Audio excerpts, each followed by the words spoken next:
Okay, good evening, everyone. I am assigned to discuss the topic factors that affect WACC or weighted average cost of capital, and then adjusting the cost of capital for risk, and also the other topics.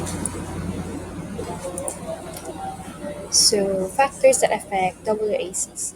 So, we have, I think, three, which is the firm cannot control, the firm can control, and other external factors that affect WACC. So first, we have the interest rate. So if the interest rates in the economy rise, the cost of debt increases because firms will have to pay bondholders more than they borrow.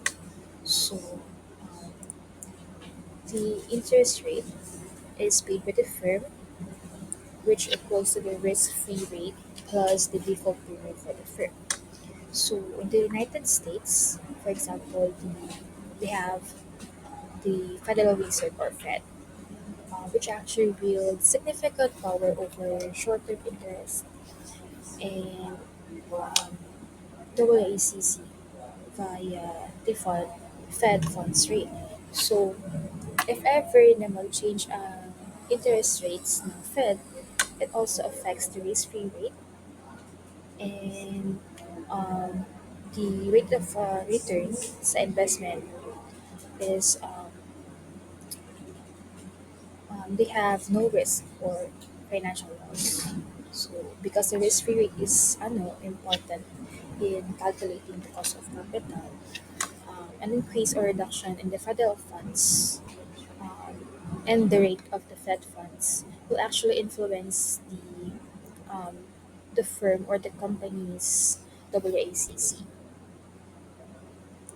So how higher or gaano ba kalaki yung interest rates if mag-raise sila? Um, like how higher interest rates raise a company's WACC.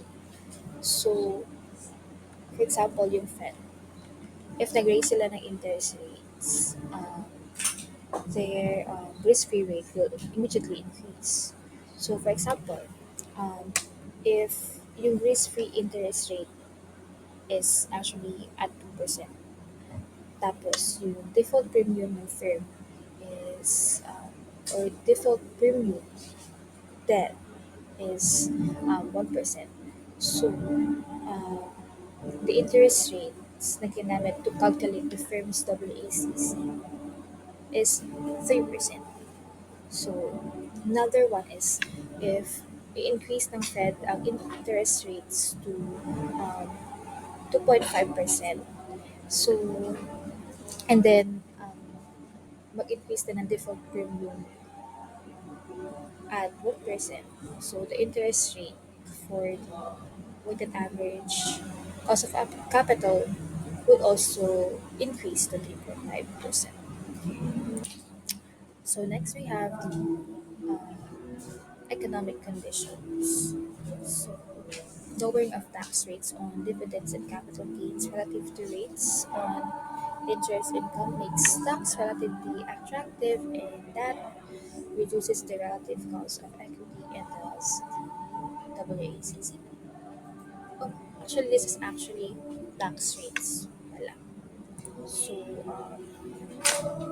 every company has the obligation, or every company must pay taxes.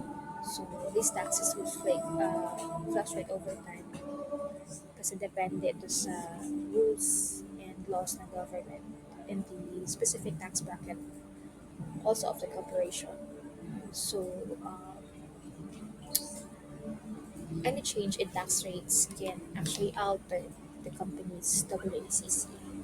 So the higher the taxes, the lower the capital, or the lower the cost of capital. And the lower the tax, the higher the cost of capital. So next is the factors that affect WACC, which the firm can actually control. So we have three.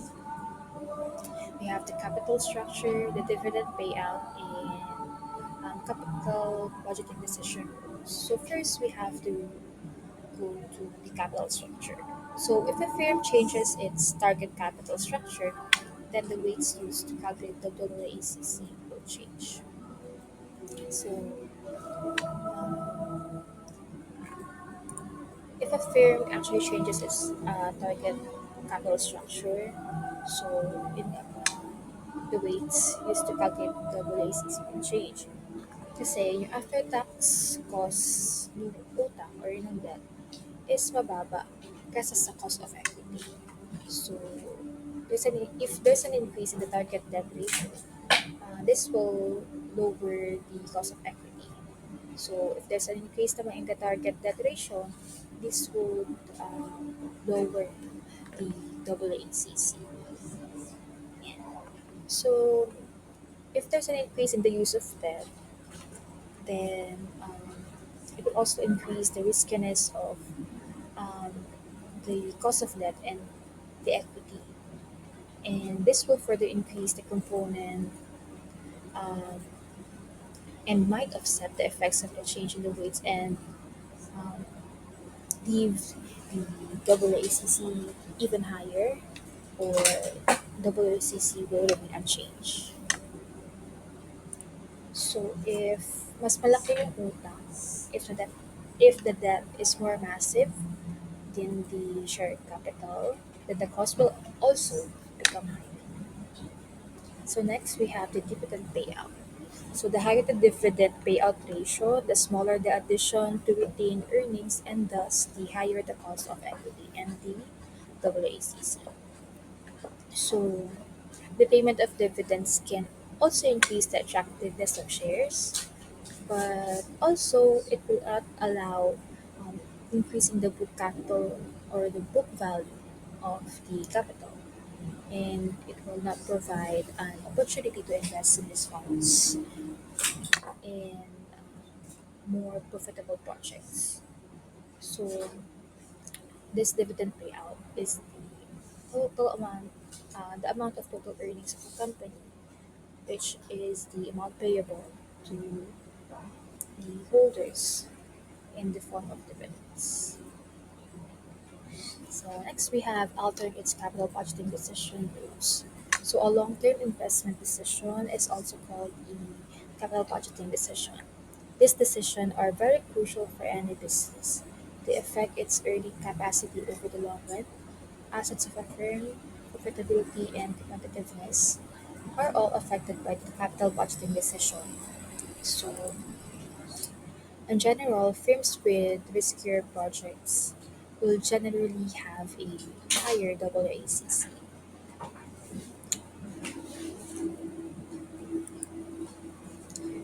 So, while the firm cannot control these certain effects, um, they can also make internal decisions about other items.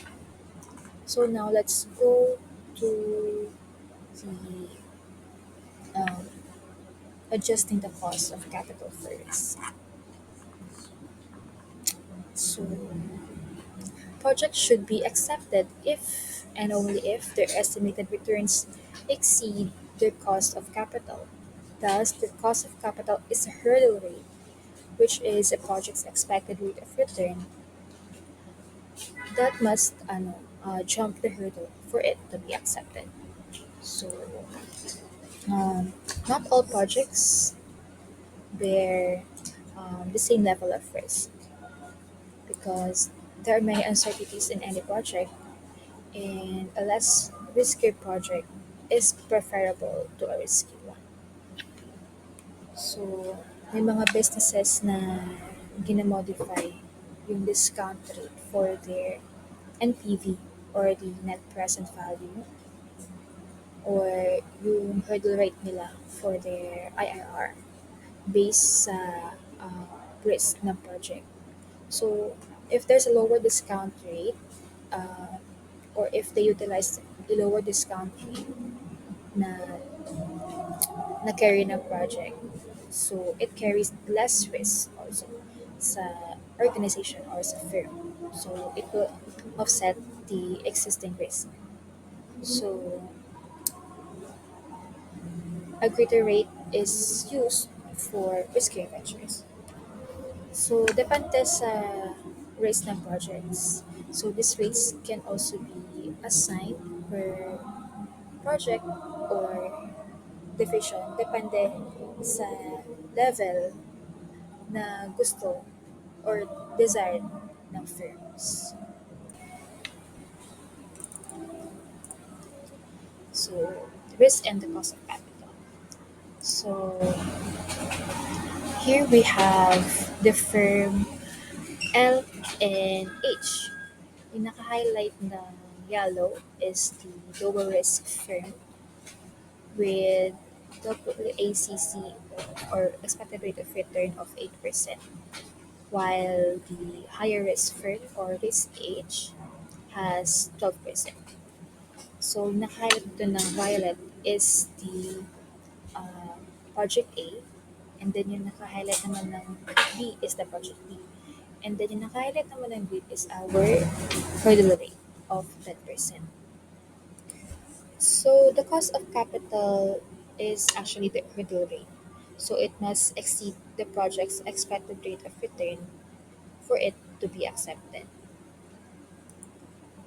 So kanina sabi ko nga, firm L is lowest firm with WACC of 8%, while firm H is a high-risk one with a WACC of 12%. So assuming na both firms at L are considering the project A with 10.5% expected rate of return. Pero if they're only considering firm H, they would accept project A since mas mataas yung expected rate of return niya kasi sa firm L na may 8% lang. Pero if i-consider naman si um, firm L, hindi niya yun ma-accept, dapat niya i-reject because hindi siya nakaabot dun sa 10% na hurdle rate or the cost of capital natin. So, pag mas mababa yung hurdle rate niya or sa expected rate of return, or pag mas mababa yung expected rate of return dun sa hurdle rate, you should reject the project. Pero if mas higher siya sa hurdle rate, you should accept the project. Pero take a look at the project A, yung nakalat ng violet. 10.5% yung expected rate of return niya, which is above the hurdle rate of 10%. So it's safe to say na both firms L and H should accept Project A kasi mas mataas siya sa hurdle rate na 10%. Kasi na-exceed siya into 10.5%. However, kung titingnan niyo yung naka-highlight ng blue, which is the Project B, mas lesser siya sa hurdle rate. 9.5% lang yung expected rate of return niya, hindi siya nakaabot dun sa 10% hurdle rate. So, both firms should reject the project B.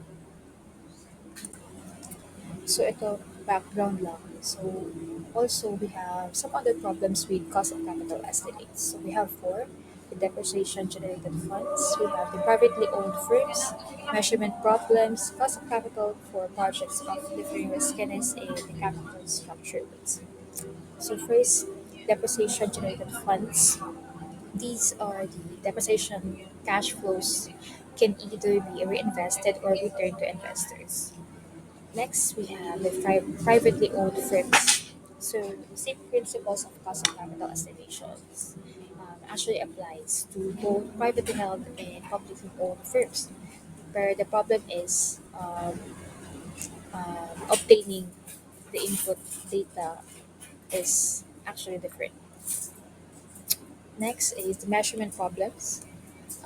We cannot overemphasize the practical difficulties encountered when estimating the cost of equity. We can never be sure just how accurate our estimated cost of capital is, which is true. Next, cost of capital for projects of differing riskiness. It is difficult to measure projects' risk, hence to adjust cost of capital to capital budgeting projects of differing degrees of riskiness. And lastly, the capital structure weights. So establishing the target capital structure is a major task in itself. So that's all. Thank you.